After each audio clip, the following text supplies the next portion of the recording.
I'm Sarah Matheson Harris, and I'm the owner and CMO of Matheson Oyster Company.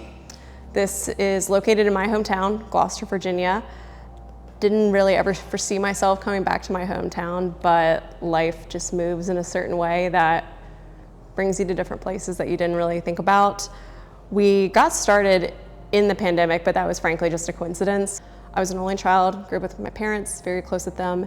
They both ended up passing away 1 month apart from each other in 2017. And that's just enough to completely shake your entire life trajectory as far as what you want to do and how you want to be spending your time and what you want to be tied to.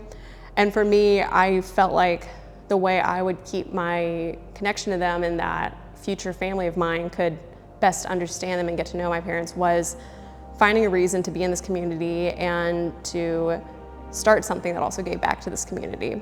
We found this building that we spent 2 years renovating it, and through all of that, it just became a huge passion of ours that the three of us worked together to create this business.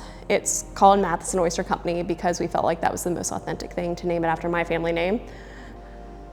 The taste of our oyster is mid-salinity. I describe it as a very approachable oyster. I think consumers come with set standards of I only like a salty oyster or I only like a buttery oyster.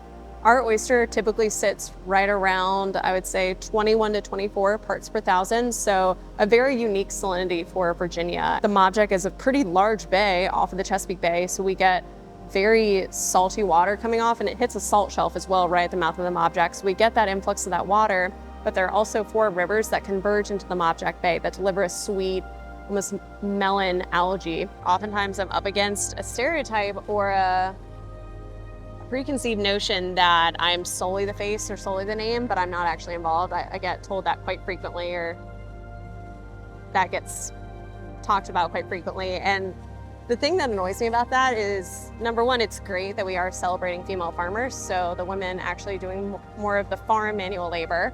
That's wonderful, but I think at this point that's become the only acceptable definition of a woman in aquaculture, whereas I like the business side. That's just what I do, and that's how I best spend my time. Those are my skills, and I work with other people who complement those skills by having more of the farming skills. I do run all of the packing and all the grades, so I am still doing a lot of the physical work in the actual facility, not as much on the farm, and I don't frankly think that male company owners would get that same flack for being mostly focused on business.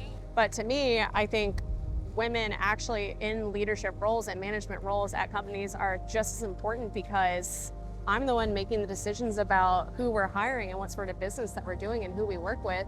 So having a female-owned company, you're immediately creating a more diversified pool of talent that we would probably be looking at versus some other companies just naturally. It's just how it happens.